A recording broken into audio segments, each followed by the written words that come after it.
Hey, Jay here, and welcome back to the channel. Today, you may notice I'm wearing two watches. So the reason for that is today I'm going to test and see what the accuracy is like between different brands of watches. Back in 2019, I signed up for an Ironman and it's been cancelled twice, but finally it's a month away until the race, and today I'm doing a longer swim, and I thought it would be the perfect opportunity to test out how each of them reads. So recently I've been doing a lot of pool swimming for preparation for the Ironman, and recently moving a bit more of it into open water, and those swims are getting longer. I had been tracking it on my Garmin 935, it is an older model, but I'd finished the swim and be really disappointed because there was a huge gap between my average pace in a pool over a long distance and my average pace in open water. Now, it's not something I'm too worried about, but it just made me a little bit disappointed at the end of the swim. So I thought it would just be interesting just to see how this old Apple Watch, I think it's Series 2 Apple Watch, and the Garmin 935, what the difference is in the readings between both of them on this long swim. I'm down here at the gorgeous Carbis Bay. The sun is shining.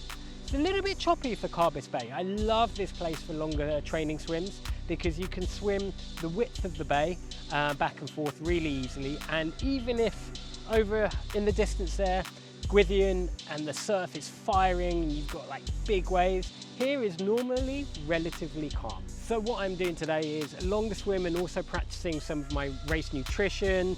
I've got a new wetsuit I'm trying out, just all of those little bits just to make sure I'm comfortable with all my equipment, so that on race day I don't have to worry about any of that. Let's see, I want to see what the difference is on this, what the different pacing shows, and I just thought it might make interesting viewing for you out there. So join me on my swim.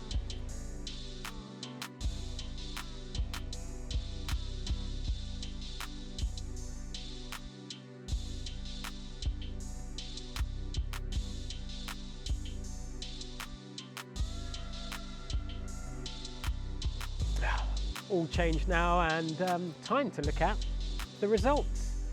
Just to be clear, I wasn't doing this as an accuracy test. This wouldn't be the way to do that, and that wasn't my intention with this. It's just a bit of curiosity, really.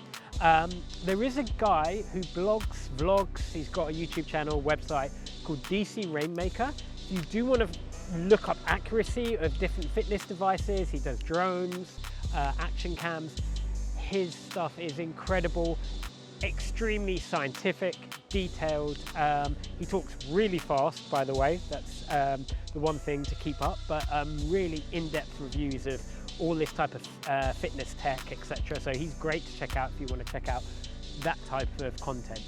Me, I was doing it more of a curiosity, and you won't really be able to see it here, but I'll do a close-up, and the results were very, very different. It went from, I think it was 1,200 meters on my Garmin that it tracked, and on the Apple Watch was 1,700. Huge difference there. Yeah, I did have a little fumbling about trying to stop them at different times, but not by 500 meters. I definitely didn't drift that far in that time. The pace, gosh, it goes from, I think it's 138-ish on my Apple Watch and 210 on the Garmin. Massive difference, massive difference. I'd like to think it's somewhere in the middle in the pool. The longer swims I sit around at the moment is around the 1 minute 40, 1 minute 42, depending on, I guess, how much sleep I've had, how much breakfast I've had, and when, etc.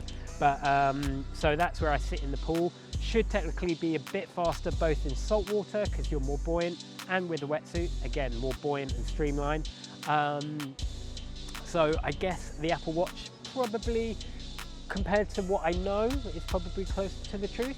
The main takeaway from this video is these are great as a rough guide, but take the results with a pinch of salt.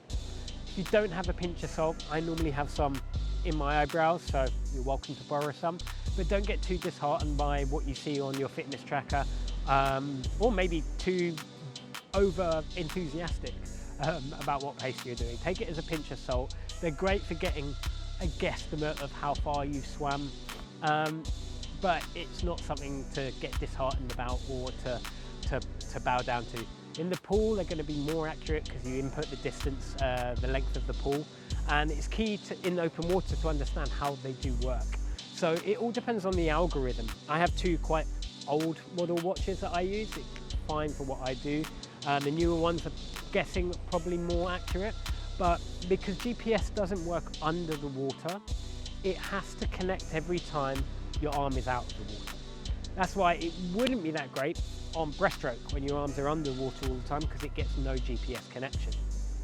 I just had a thought. If you did want to track breaststroke, put your watch in walk mode or run mode or something like that.